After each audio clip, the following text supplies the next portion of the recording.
who brought my attention to a concept called acceptance and commitment therapy. And really, it's a model of therapy that its primary goal isn't to reduce the symptom.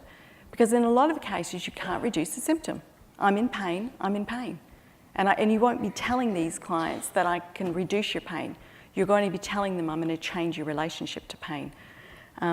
If I have a lesion and I am experiencing difficulties in my cognition, then you're experiencing difficulties in your cognition. So my focus and attention with this is how do we get, with all of that stuff, a quality of life and a values-guided direction.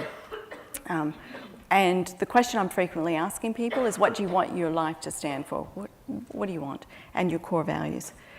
So it's about reaching their attention, and from a neurological point of view, attitude and behavior, the amygdala, that's the emotion. Get them into it.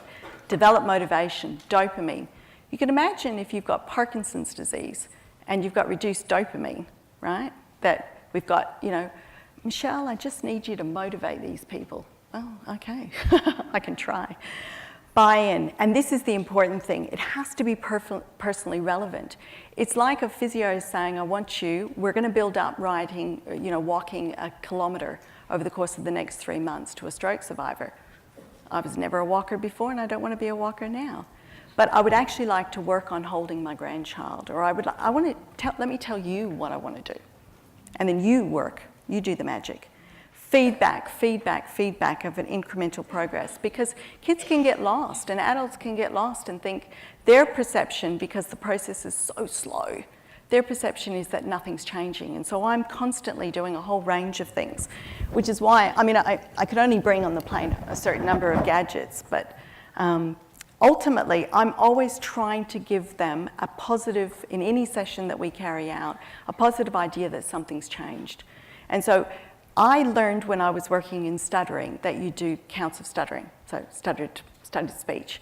And that was novel for me, because what I'll do in session is that we will have a mindful session where we talk about theory or concept. So I had a gentleman who would mix up the names of he and she, right? And it's not that he didn't remember it, but his language was all kerfuffled. So he and she. So what we would do is we would have sheets where we would talk about he and she and the features of he and she, and then we would do a practice, and then we would do the skillful 60 seconds. So, or you can call it the mad minute, whatever, but because I'm a clinical psychologist, we don't want to do the mad minute. So the skillful 60 seconds. And it's fun. They have one of these, which they all come in different colors. I have one. And it's like, how many correct, how many incorrect? And was that any different to last time? If it's less than last time, then we talk about the good, mindful activity that they're doing. I'll always find something to be positive about. But I'll track this and I'll be able to graph this for them. That's what's really important. It needs to be creative, novel, unique. Judy Willis said that. Otherwise, the brain will shut off. It needs to be creative, novel, unique. It's that grit and growth mindset, that passion about this is something I want to do and I won't take no for an answer. The message I want to leave you with is that if we feel that we can't rehabilitate someone, or if we feel that there's something we can't do, the limitation is only in us, right? Or only in the technology. It isn't that person can't do it. And I'm not about giving people false hope. And that has been one of the criticisms of the kind of work I do, is that don't give people false hope, Michelle, that's worse. But I'll tell you that what is worse than false hope or a belief in someone is no hope. So we have to be compassionate. We have to take responsibility ourselves. We need to be collaborative. And we need to give people empowerment.